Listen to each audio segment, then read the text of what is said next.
Catholics, the Vatican, and the Iscariots. We were fighting against the forces of darkness centuries before the Helsing organization even existed. Violence is never the right answer, except when used against heathens and monsters.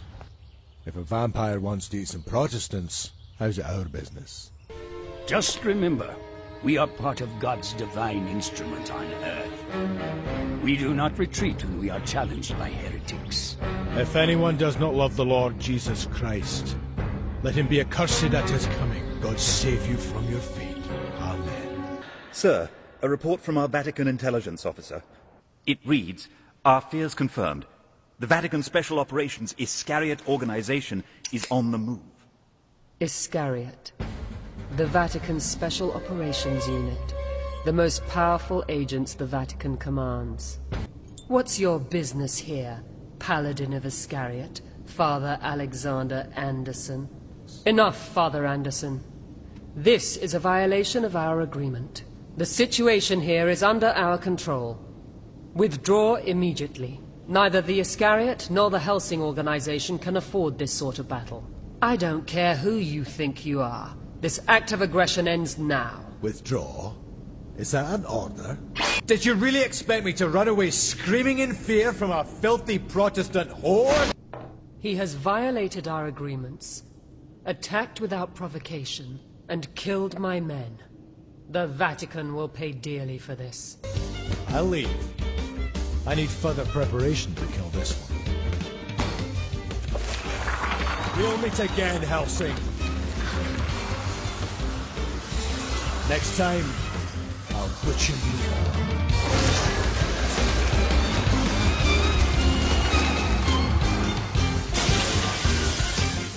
That was an excerpt of a Japanese anime called Helsing, about a British Protestant organization that protects the British Isles against goblins, ghouls, and vampires. But they are double-crossed by their ally, the Vatican. Though it is fictitious, it lays a little groundwork for this study. I'm doing a project online called The Two Kingdoms, based upon two systems in Revelation chapter 13, which are going to rob the entire world of their freedom. And today's study is just an introduction to the first kingdom. Please watch, because if you want to know what power you're going to be up against if you make a stand, it's better that you observe what you see next. The chameleon is a reptile that has been classed as a type of a lizard, which is known for its stereoscopic eyes. And what makes it unique among all the different species is its ability to camouflage itself when it feels threatened, where it can instantly change color and adapt to its surroundings in order to avoid all levels of detection. The papacy is a chameleon-like system. It can camouflage itself very skillfully using its missionary adaptation technique in order to throw off the scent for those who detect her global ambitions and her future plans. She can climatize herself to the popular trends of the day, and one of the most popular attractions is sport. Football, also known as soccer, is the most watched sport and the most popular game in the world. It can be traced to 32nd century BC China, to a game called Suju or Kuju. It was revived in England with the founding of the Football Association in 1863, where it became a recreation for workers who were attracted to the city during the Industrial Revolution.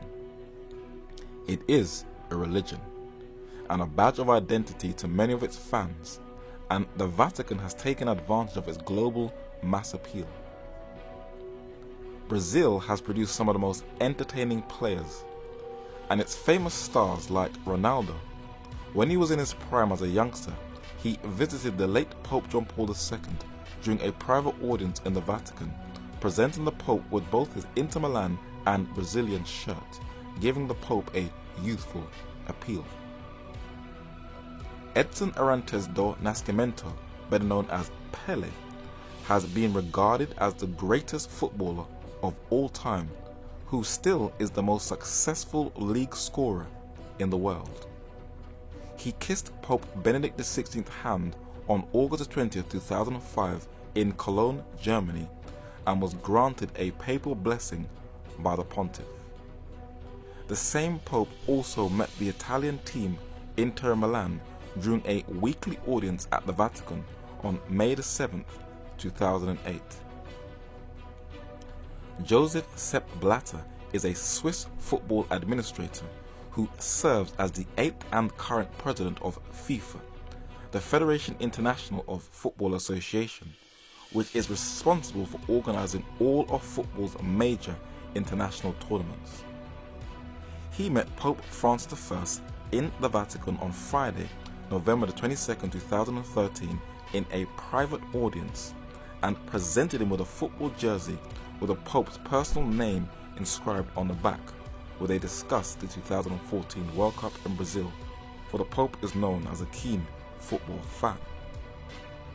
Carlos Tevez is an Argentine footballer who currently plays for the Italian club Juventus and previously played for the English teams West Ham United, Manchester City and Manchester United.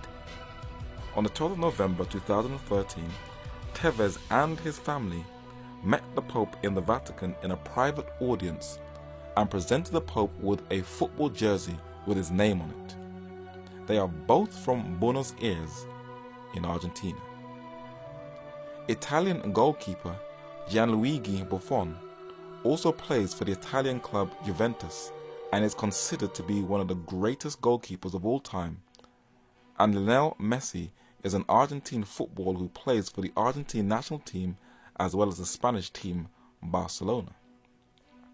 Mario Balotelli is the Italian footballer famous for sporting the Mohawk, who plays for the Italian national team as well as a striker for Italian team AC Milan. During a friendly match between Argentina and Italy, its players like Mario Balotelli, Lionel Messi, and Gianluigi Buffon had, on the 13th of August 2013, received a papal blessing from the Pope in the Vatican, where the players all enjoyed a photo op with the Pope. The last player is Argentine footballer Javier Aldemar Zanetti, who plays for Italian football club Inter Milan and is considered as the world's best player. He also met Pope Francis I, a fellow Argentinian, in an hour-long private audience at the Vatican on Thursday, April 25, 2013. While all of these players do come from predominantly Roman Catholic countries, if you are rubbing shoulders with some of the most popular sportsmen on the planet, then you will definitely win over people's sympathy and you will definitely break down people's hostility towards you, as sport is the most powerful inroad into the hearts of a postmodern world.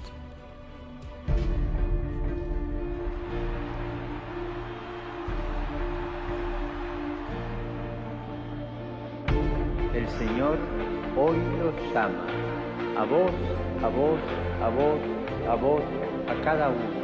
Nos pide que seamos sus discípulos, que juguemos en su equipo. Nunca estamos solos, en las buenas y en las malas. Sé que ustedes apuntan a lo alto. No les tengas miedo. Los cariocas saben recibir bien. Esos cristianos son pura facha. Pensé en 3 imágenes. 3. Ustedes son los que tienen el futuro. Quiero que se salga afuera. Cuiden los extremos. Que acá adentro va a haber lío, va a haber. Que acá en el río va a haber lío, va a haber. Pero lío. Sean protagonistas. Jueguen para adelante. Pateen adelante. El Papa está con vosotros.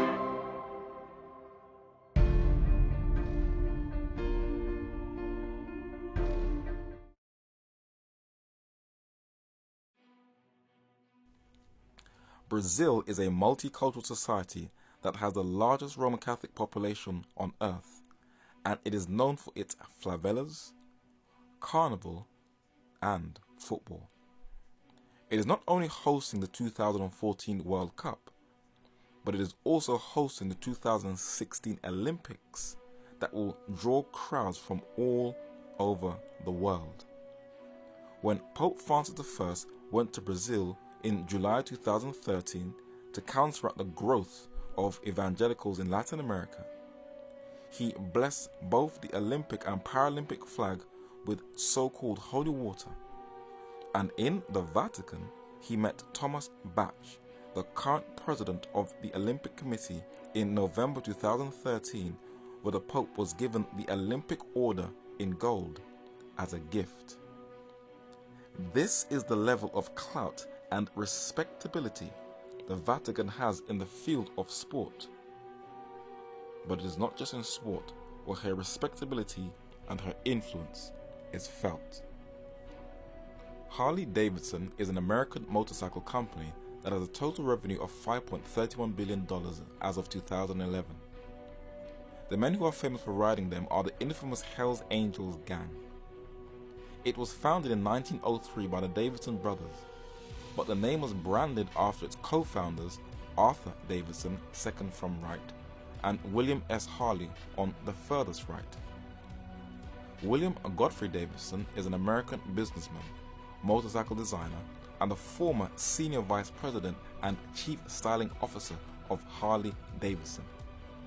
He is the grandson of William A. Davidson, who stands on the furthest left, and he brought the company from facing bankruptcy, where he has been inducted into AMA Motorcycle Museum's Hall of Fame in 1999.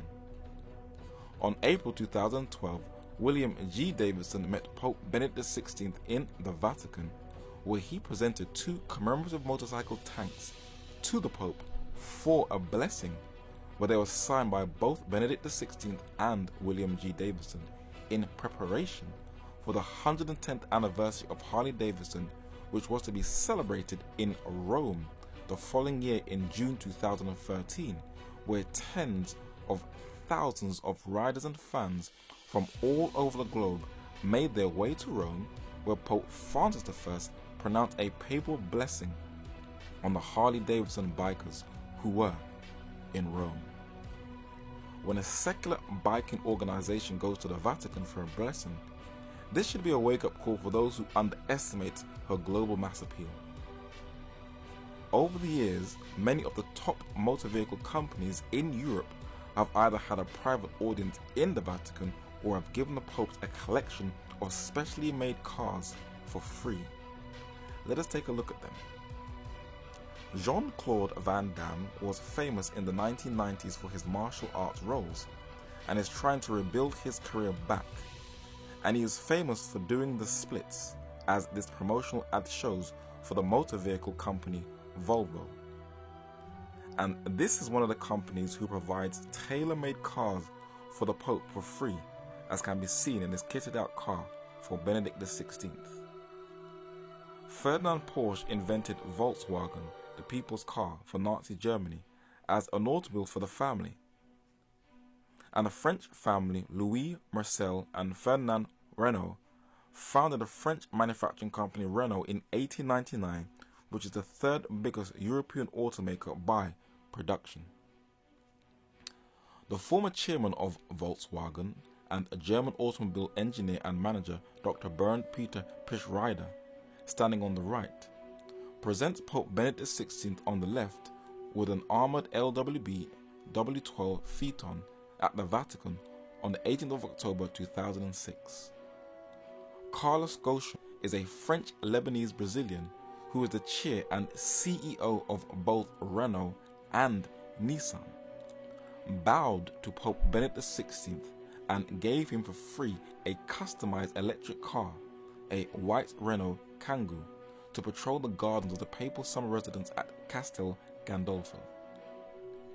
German manufacturer Daimler AG produces the automobile Mercedes-Benz, one of the best-selling automobile makers in the world. Its chairman and CEO is Dieter Zetsche, and like all the other automobile companies previously mentioned, he hands the keys over to Pope Francis I for his own tailor-made vehicle. The Mercedes-Benz has been providing vehicles for the trips and for official appearances of the head of the Catholic Church for more than 80 years, being the first automobile maker to do so when Pope Pius XI became the first pope to use a vehicle, where he had his own garage of cars and carriages provided for him for free. But it is not just automobile makers. The Vatican is deeply involved in the field of finance, working with many of the major financial institutions on earth, especially in the field of banking. You may wonder why, the year before the launch of the single currency, the euro, that when Barclays Bank advertised it on one of their booklets, there is an image of Vatican City. Why? Thomas J. Rees is an American Jesuit priest and senior analyst for the National Catholic Reporter. And in 1997, he wrote a book titled Inside the Vatican, where he gives an account of how deeply she is involved in the field of international finance, where he quotes from a Monsignor. Anyone of any size in the business would like to have an account with the Vatican. As a result of this, we can pick brains from all across the world and get very good investment advice. In purchasing stocks and bonds, we deal with all the major investment houses in the world. Merrill Lynch in the States, Barclays Bank in London, Nomura in Japan. While many may be shocked at this statement, those who study prophecy knows that this is exactly how God described her, where the merchants of the earth are waxed rich to the abundance of her delicacies. This chameleon can adapt to any environment without people detecting her true motives. There is a divine formula for truly understanding the papal system. Number one, you need to seek God. Afterwards, you need to humble yourself. After humility comes prayer. Then with prayer, your mind will be open to study, and then you will hear the voice of God.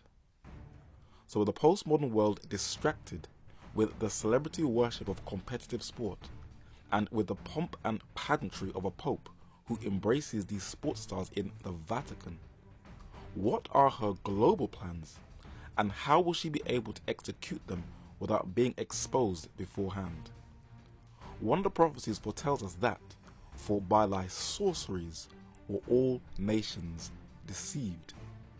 And how exactly does someone become deceived? According to Virtue's English Dictionary, to deceive means to mislead the mind, especially intentionally. To cause to believe what is false or disbelieve what is true. To delude. And as the secular mind does not believe in the Bible, and as many Christians don't study the Bible and its content to spiritually strengthen their inwards and to give them discernment, as the 19th century scholar J.A. Wiley tells us, she openly blasphemed throughout the conduct of her entire system, but very few can discern. Popery is the counterfeit of Christianity. This church has, moreover, its Bible, which is tradition, which blasphemes the word of God by virtually teaching its insufficiency. It has its mediators, saints and angels, and especially the Virgin, and thus it blasphemes the one mediator between God and man. In fine, it blasphemes the person and the office of the Spirit as the sanctifier, because it teaches that its sacraments can make holy, and it blasphemes God by teaching that its priests can pardon sin and can release from the obligations of divine law. Thus has Popery counterfeited and, by counterfeiting, set aside all that is vital and valuable in Christianity. It robs Christ of his kingly office by exalting the Pope to his throne. It robs him of his priesthood in the sacrifice of the Mass, and it robs God the Father of his prerogatives by assuming the power of justifying and pardoning sin. We can trace a purgatory nowhere but in the writings of the pagan philosophers and poets. The great father of poetry makes some not very obscure allusions to such a place. Plato believed in a middle state. It formed one of the compartments of Virgil's Elysium, and there souls were purified by their own sufferings and the sacrifice of their friends on earth before entering the habitation of joy. From this source did the Roman Catholic Church borrow her purgatory. Plato, the 5th century BC Greek philosopher and student of Socrates, is the father of Western philosophy, and his ideas were picked up in pagan Rome by the famous poet Virgil in the Augustan period, who was famous for the epic, the Aeneid. And one of the reasons for the Augustinian monk turned reformer Martin Luther nailing the 95 Theses to the castle church of Wittenberg in Germany on the 31st of October 1517 that catapulted the already growing Protestant Reformation was because of the sale of indulgences. And when Pope Leo X ordered Luther to renounce his stand against the papacy, Luther openly burnt Pope Leo X's request and also labelled him with a prophetic description of the leader of the apostate church in the book of John, the Antichrist. Indulgences was a profit-making tool craftily set up by the Catholic Church where people could buy their way out of the pagan incorporated purgatory, and the Catholic Church disgustingly grew economically fat out of people's guilt.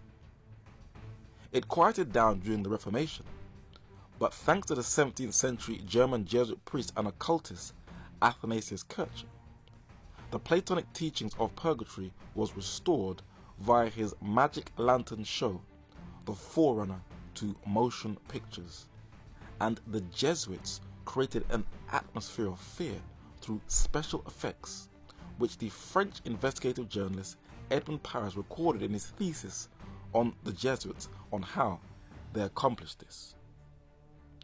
No need to say that hell has the prominent part in that magic lantern show, with its lake of fire into which the damned are thrown, the awful concert of screams, the atrocious stench of sulphur and burning flesh. While many may think that purgatory is isolated to the Dark Ages, you only need to look at the comic books of our day, and this revived Platonic papal teaching has penetrated into a genre which was once seen as an escapism for geeks and nerds. But comic books are now turning into multi-billion blockbuster movies. Rome injects her poisonous ideology everywhere, and most can't see it, for she works in stealth mode. But even comics can reveal Rome's plans on how she works. In the first edition of the comic, The Magdalena, about a female heroine who acts as a warrior in defense of the Catholic Church, there is a good insight into things your average person would think is absurd, for they only see one side of this comedian, but as you open the comic, it reveals her true side. It reads, "In the 2,000 years of its existence, the Church has gone from a few intensely impoverished strugglers who wander the countryside preaching peace and love and goodwill toward men, to a mighty institution with great wealth and power, with millions of followers worldwide. With a vast amount of resources available to the Church, very little can happen without its knowledge, though most of the information it gathers is kept hidden from the public." This is in a comic. And for those who think that was a one-off wild statement, those who operate in diplomatic circles knows exactly how she operates, for she not only covertly works with a high number of militia groups that instigates wars and sets off bombs, she knows more what goes on in the world than people think, as The Economist magazine confirms. The Roman Catholic Church alone among faiths is a diplomatic player. Over the past century, despite the march of secularism, the Vatican's role in world affairs has expanded. Obed Ben-Hur, Israel's envoy to the Holy See, adds that its diplomatic service is just like any foreign service, with different people having different abilities. But they have an advantage. They are highly cultured, they know languages, they know history. They are very well informed. A former papal envoy to a war-torn nations tells with pride how the American embassy would send a diplomat each morning to ask him about the war zones, knowing the Pope's man would have been fully briefed by local nuns. Carla Del Ponte is an outspoken Swiss attorney who is currently a member of the Independent International Commission on the Syrian Arabic Republic under the auspices of the United Nations High Commission for Human Rights. When she was the former chief prosecutor of 2 United Nations International Criminal Law Tribunals, she accused the Catholic Church of harboring a Croatian war criminal, Ante Gotovina, and she also received a number of death threats from the Albanian mafia, where she was silently removed from office. In a 2005 interview with the London Daily Telegraph, it said, "The United Nations Chief Prosecutor to former Yugoslavia, Carla Del Ponte, said, 'As a Roman Catholic, I think that the Catholic Church has the most advanced intelligence services.'" In Knightsbridge in London, England, is one of the most famous shops in the world, Harrods. But just a stone's throw away is the Ecuadorian embassy, and inside of there a man is hiding with diplomatic protection. An Australian publisher and journalist, Julian Assange, who is the editor-in-chief and spokesman for WikiLeaks, an international online non-profit organization that publishes secret information and classified reports that you won't get in mainstream media. It became famous in 2010 and 2011 for releasing US State Department's diplomatic cables, but it revealed information that the late Italian-American Catholic investigative journalist Nino Labello was already saying in the early 1980s in his book, The Vatican Papers. If there's one clear conclusion that can be drawn from the recent Vatican-related disclosures, it's that the United States takes the Vatican and its diplomatic activity very seriously. The Vatican is only second to the United States in the number of countries which it enjoys diplomatic relations, and there are Catholic priests, nuns, and lay people in every country on the planet. As a result, the Holy See is interested and well informed about developments all over the globe, it said. The WikiLeaks cables often reveal US diplomats as trying very hard to figure out the Vatican as they deal with an institution that is both a sovereign state and the center of a global religion.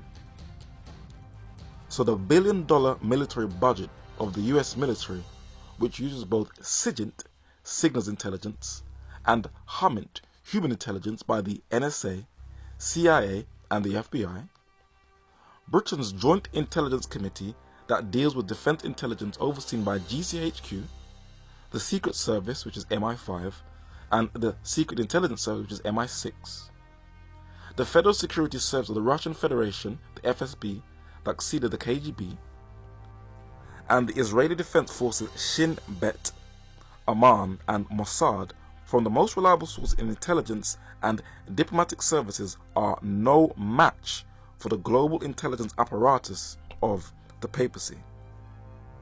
But this chameleon operates in the shadows, and the Jesuit Thomas J. Rees verifies this, where he gives you a brief look inside the Vatican. Despite the importance of the papacy for the Catholic Church and its prominent role in international affairs, its internal workings are little known to Catholics, to world leaders, or to the world at large. This is partly as a result of the secretive nature of the Vatican, which sees little advantage to letting others know its internal operations. The Holy See is a unique organization because it pursues spiritual and secular goals at an international level.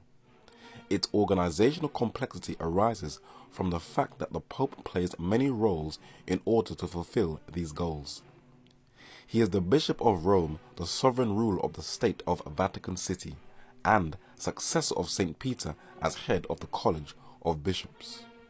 As a monarch of Vatican City, a 108.7-acre independent state with fewer than 500 citizens, the Pope is a civil chief of state like any other monarch of a small state recognized under international law. So this Jesuit makes it unequivocally clear that Catholics have no idea how the government of the papacy, known as the Holy See, works, and to set the record straight, a Pope is not a successor of Peter, but Caesar. And from both the WikiLeaks cables and Thomas J. Rees, the Pope is both a king and a bishop, and the papacy is both a political and religious power in one.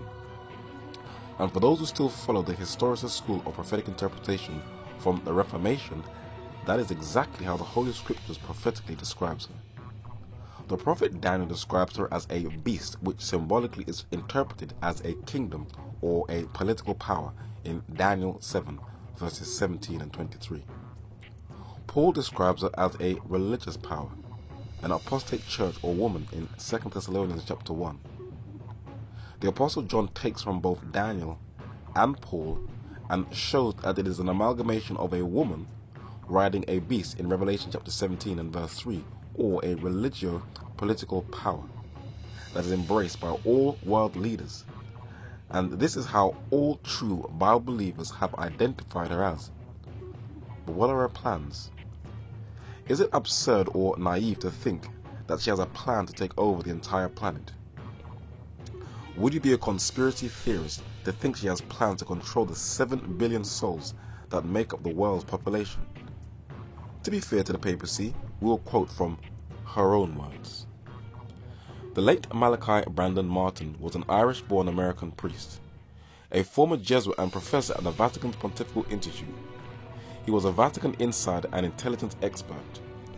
He wrote a book that was over 700 pages titled The Keys of This Blood that was published in 1990, and you get an insight into the papacy's plans. Willing or not, ready or not, we are all involved in an all-out, no-holds-barred, three-way global competition. Most of us are not competitors, however. We are the stakes. For the competition is about who will establish the first one-world system of government that has ever existed in the Society of Nations. It is about who will hold and wield the dual power and authority and control over each of us as individuals and over all of us together as a community. The competition is all out because now that it has started, there is no way it can be reversed or called off. No one can be exempted from its effects. No sector of our lives will remain untouched. As to the time factor involved, those of us who are under 70 will see at least the basic structures of the New World Government installed. Those of us under 40 will surely live under its legislative, executive and judiciary authority and control. Is your average person in the least aware that we are already living in the structure of the New World Order? Do they know that as freedoms are being stripped daily since 9/11, governments have more power and there is nothing you can do? Malachi Martin makes it clear who wants to control it. What captures the unwavering attention of the secular leaders of the world in this remarkable network of the Roman Catholic Church is precisely the fact that it places at the personal disposal of the Pope a supranational, supercontinental, super trade bloc structure that is so built and oriented that if tomorrow or next week, by a sudden miracle, a one world government were established, the Church would not have to undergo any essential structural change in order to retain its dominant position and to further its global aims. For in the final analysis, John Paul II, as the claimant vicar of Christ, does claim to be the ultimate court of judgment on the society of states as a society. At his most specific, however, he insists that men have no reliable hope of creating a viable geopolitical system unless it is on the basis of Roman Catholic Christianity. The Emerald Isle, Ireland, should be an object lesson of a society totally under clerical control. So why are you here? If all the trouble's over in England, then surely the English can take care of it on their own. But it's not only in England. What? There's been an attack in Ireland. Northern Ireland. A little town called Badrick. Helsing is on the move, and we will not just sit back and watch. The nerve of them, sneaking around where they're not wanted, like they belong there. These fools are as shameless and presumptuous as ever. We will teach them to know their place, Anderson. They tread on Catholic land. The Irish, the Murphys, the McCanns, the McCarthys, O'Learys, O'Sullivans and O'Briens were once the most Catholic race on earth, more Catholic than the Italians and Latinos combined, and as previously shown, their entire life, including their terrorism, was guided by the Catholic clergy. An Irish Catholic lawyer, Michael McCarthy, published a book in 1902 titled Priests and People of Ireland, and said that the Irish's biggest problems, their illiteracy, drunkenness, and high crime rate, was not surprisingly as a result of the colonialism of the English, but as a result of the bureaucratic celibate Irish Catholic clergy and their system of priestcraft that ruled the majority of the Irish with an iron fist. After the Second World War, when the Irish looked for places to rent in England, they were rejected. Why? During the First World War, the Irish rejected conscription, that is, fighting for the British against Germany. But what is not so known from this poster, it was the Irish clergy that instigated the Irish Catholics' hostility towards conscription, led by Cardinal Michael Logue, Archbishop of Armagh and Primate of all Ireland. And it was later discovered, as recorded in the Irish press in 1933, that Pope Benedict XV secretly blessed the men of the Easter Uprising in 1916.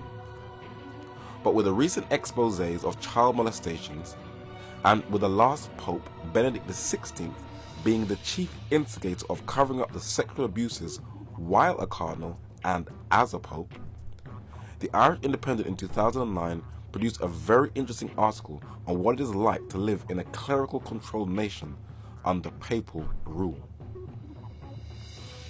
The political power of the Catholic Church, with the support of the vast majority of the Irish people, was one of the defining features of Irish life. Anyone who did anything to diminish the status of the Church or made allegations against its clergy would have been ruined in the courts. Up until relatively recently, it was not possible to tell the truth. That was Ireland. We were a backward, introverted, unenlightened, superstitious society. We beatified and conferred power on the unelected. Irish society, through the melancholy convulsions of Irish history, was intellectually barren, conformist, and timid. We have now flipped that society on its head, and we have a new conformism with another priesthood in place of the old one. A left liberal dogmatic secularism now prevails, especially in our schools of journalism, and in most of its manifestations it is as intolerant as that which it has supplanted. So Ireland should be an object lesson to the entire world that a society or planet controlled and governed by the papacy brings total ruin to innocent souls. And when many have tried to forewarn and make light of this, they've been either pressured to keep quiet, silenced, or killed. Herbert G. Wells was a eugenicist, science fiction writer, better known for introducing the modern world to Martians. In one of his last books written, titled Crux Ansata, which boldly documented the Vatican support of the fascist states during the Second World War, the manuscript was rejected by half a dozen of the biggest publishers in Britain before it was eventually published by Penguin. His younger protege, Avro Manhattan, was educated in the London School of Economics and worked for British intelligence during the Second World War. He also wrote a book similar to H.G. Wells called The Vatican in World Politics. It was rejected by 54 publishers in both the United States and Britain for fear of a backlash by the Catholic Church. But in 1949, it later was published and became one of the world's best sellers, having 47 editions. Manhattan has been unfairly categorized under anti-Catholicism on Wikipedia, which shows that his books are still a sore to the Church of Rome. For when he wrote The Dollar and the Vatican, dealing with the United States economic corporate power and its connection to the Vatican, the British newspaper The Times, Friday, November 15, 1957, documented that in Australia it was categorized as prohibited literature as a result of the clerical control over the Australian government. But not even those in the Vatican or connected to her are safe.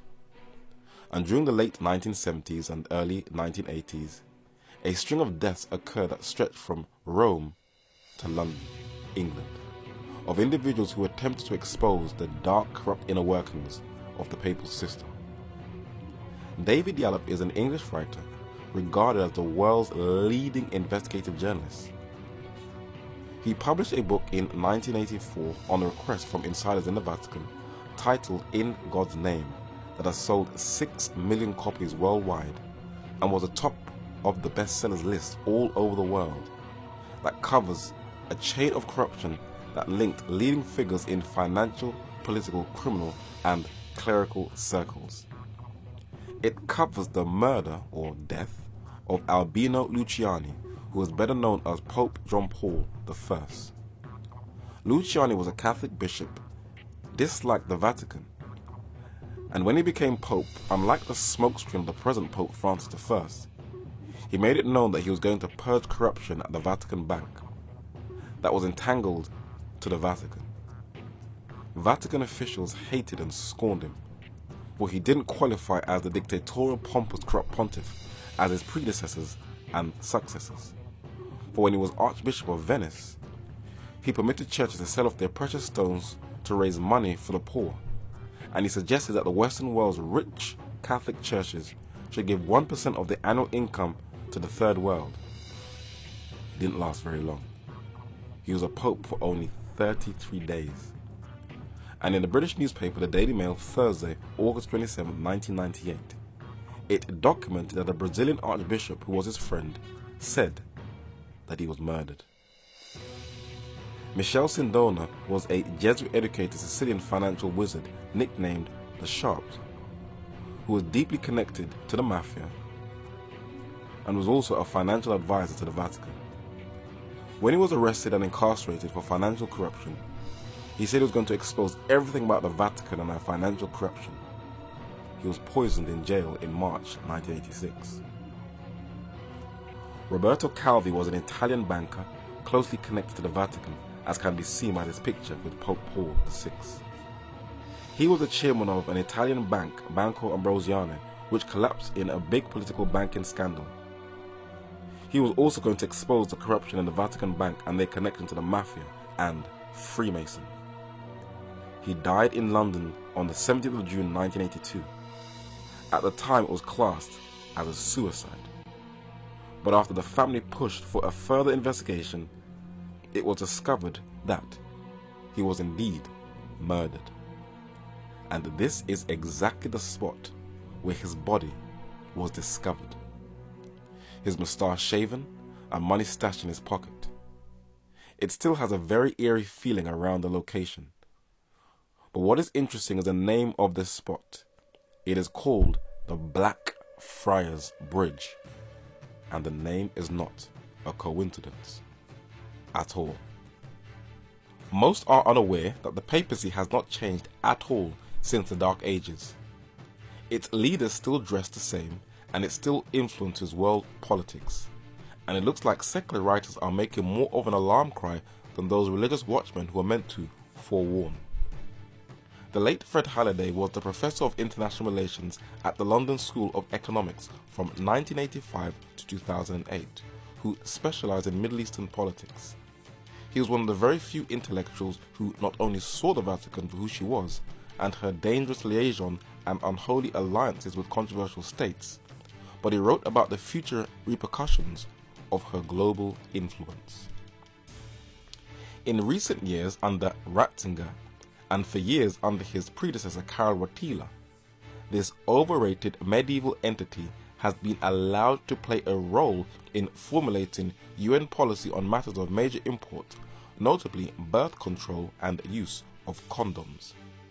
It has also, in league with a peculiar and sexually repressive coalition of states, including the United States, Iran, Saudi Arabia and Qatar, promoted policies that, if carried through, will lead to the unnecessary deaths of millions of people. For those looking for such an entity, this is indeed an axis of evil. But the Vatican, the headquarters of the Catholic Church, whose religio-political government is called the Papacy, and under international law is recognized as the Holy See, knows who her biggest threat is. It is what severed half of the European continent from her that made them independent and free. And those who have the sword of the Spirit, which is the Word of God, as their offensive and defensive weapon, are those who the Papacy fears.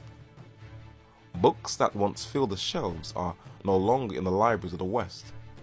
And if you don't know the past, then you won't know how to confront and deal with the present, neither prepare for the future. In one of the best documented works on the history of Christianity that covers Europe, Africa and Asia, Jean Lorenz von Moschim, an 18th century German Lutheran church historian, documents the papacy's biggest foe.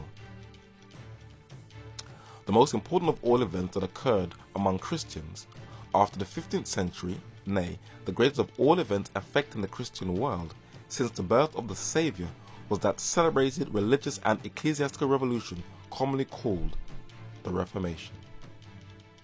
Has the Reformation died, and was the movement insignificant? Wiley says the Reformation is not completed. Its work is but half accomplished. Completed the Reformation never will be till it has laid prostrate every idolatrous church, raised every dungeon, broken every fetter, emancipated every nation and tribe that dwell beneath heaven's cope, and assembled them all in one ransomed and glorious throng before the throne of the Lamb. The Reformation not only led people back to God, but men identified the papacy as the fourth beast of Daniel and the little horn that came out of the fourth beast, and the first beast or kingdom of Revelation chapter 13, who is geographically situated in Western Europe, which the prophecy identifies as 10 horns, horns symbolically representing kings and kingdoms. John Nevis Andrews, a 19th century North American missionary and Bible scholar, identified her as the first beast in Revelation chapter 13 and the whore of Babylon in Revelation chapter 17. Babylon is the name of the symbolic harlot which was seen by John. A woman is a symbol of a church, Revelation 12. A harlot is the symbol of a corrupt church, Ezekiel 16.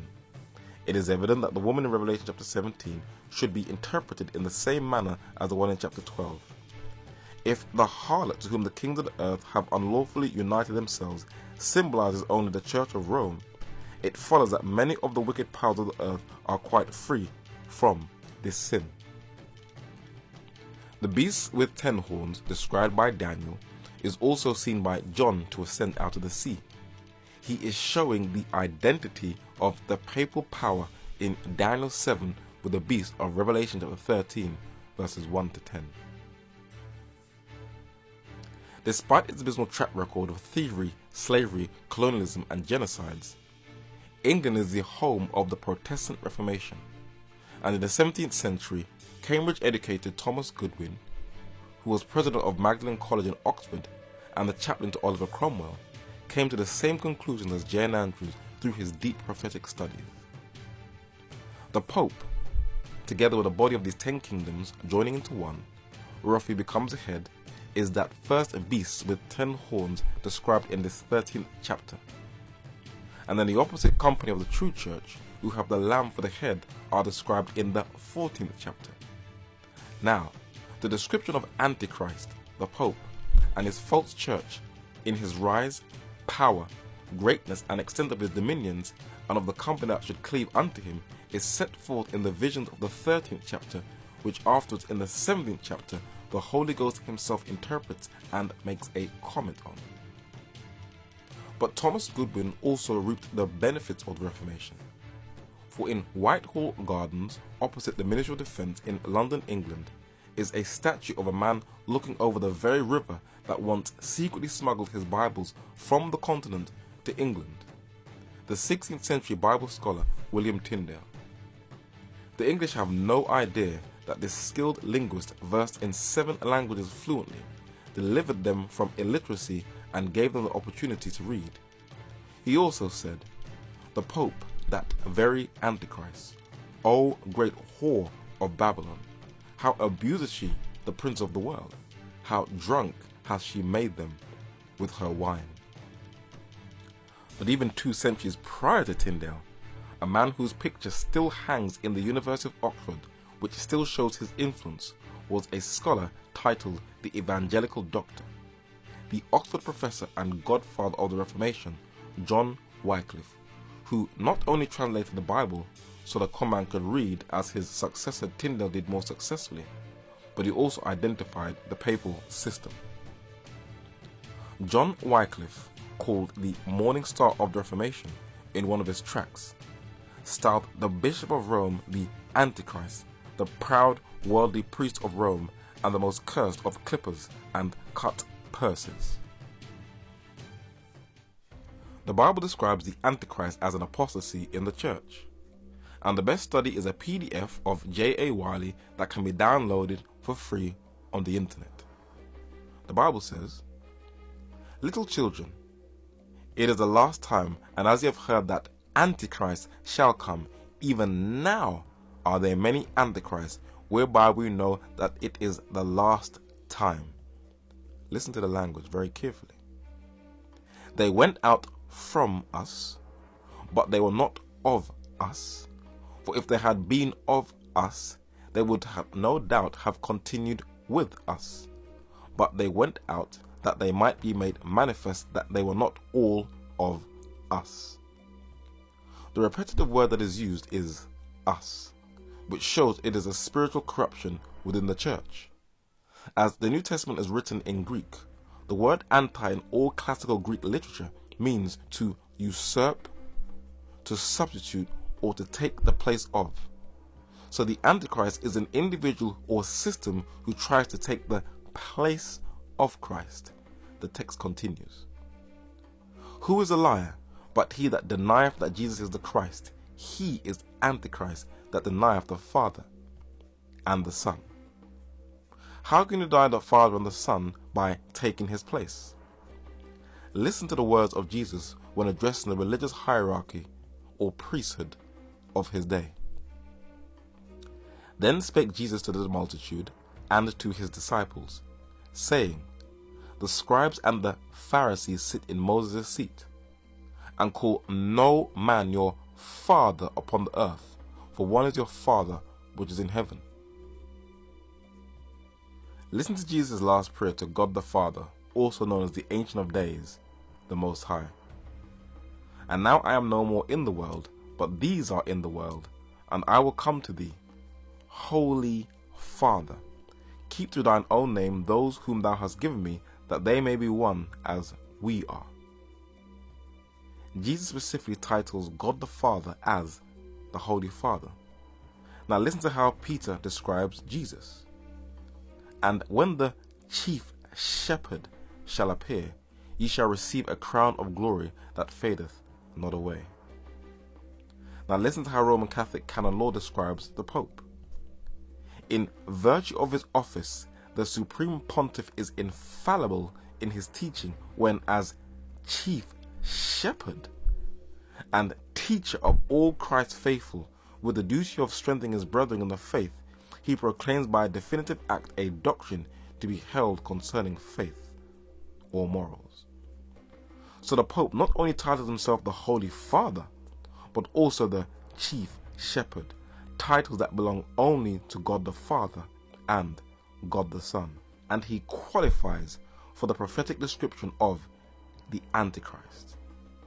But the Jesuit order that the current Pope is a member of made a counter-interpretation to the Protestants that was rejected when it was published, but has gained ground since the 19th century, and the Jesuit Douay Bible is where the views were first expounded.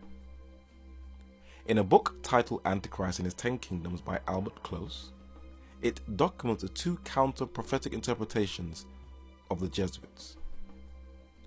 Reverend G.S. Hitchcock, Doctor of Sacred Scripture, Rome, in his pamphlet The Beasts and Little Horn, page 7, says, "The Futurist school, founded by the Jesuit Ribera in 1591, looks for Antichrist, Babylon, and a rebuilt temple in Jerusalem at the end of the Christian dispensation.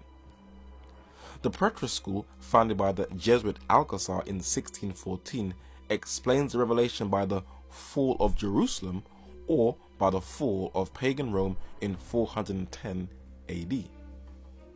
We will focus on futurism. It was first embraced and expounded upon by the Italian Jesuit Cardinal Robert Bellarmine. No Protestant would teach it until Reverend S.R. Maitland embraced it in 1826. Then British Protestants like Edward Irvin, one of the pioneers of the modern so-called speaking in tongues movement, embraced it. John Nelson Darby, the Anglo-Irish Bible teacher who founded the Plymouth Brethren, embraced it. Samuel Prideaux Tregelles, English biblical scholar, textual critic and theologian, embraced it. The Anglican clergyman Ethelbert William Bullinger, and in the United States Cyrus I. Scofield embraced it, and he expounded upon it in the famous Scofield Bible, the belief of a coming Antichrist and a rebuilt temple in Jerusalem, which has the biggest influence on most evangelical prophetic interpretations, which are seen in films like Left Behind and Jerusalem Countdown. Films such as the 1976 The Omen, The Lost Souls starring Winona Ryder, and the 1999 film The End of Days starring Arnold Schwarzenegger embraces the Jesuit futurism view, showing the future Antichrist against the papacy. And the Jesuits have become so successful at shifting the Antichrist emphasis away from the Pope that films like Nicolas Cage's Ghost Rider Spirit of Vengeance portray the Antichrist as a future demon. I've made a lot of mistakes, but Danny's the one good thing I ever did. That being the case, we better make sure he doesn't turn out to be the Antichrist. As the entire world will eventually be deceived, the Vatican, as shown in a previous study, shows how she really feels about non-Catholic churches, not only once in the year 2000, but again in the year 2007. And those who still call her the Whore of Babylon, she pressures into submission. John Hagee, who does have some rather odd views, in 2008 supported John McCain during the United States president election campaign. But when he called the papacy the Whore of Babylon, McCain distanced himself from him, and Bill Donahue, the head of the Catholic League, told him to apologize to the Catholic Church, and he wrote a letter of apology to the Catholic Church recanting his position. Malachi Martin said, "The Vatican keeps a close eye on those churches who identify the papacy as the Whore of Babylon." Despite the mutual differences, for instance, between the Advent Christian Church, the Church of God of Abrahamic faith, and the Seventh-day Adventists, they are at one in opposition to Rome as the Red Whore of the Mediterranean. Given their separate and separatist perspectives on the world, in one sense these groups are uneasy allies at best, but there is good reason for them to be placed by John Paul in one command center. John Paul II is now dead, but his successor, Pope Francis I, who heads the First Kingdom, was named Time magazine's Man of the Year at the end of 2013. The International New York Times says his words are having an impact in the United States Congress.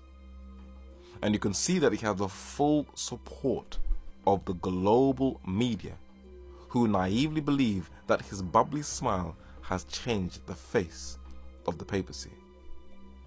When this chameleon makes its last and final change, the world is going to be in for a big shock.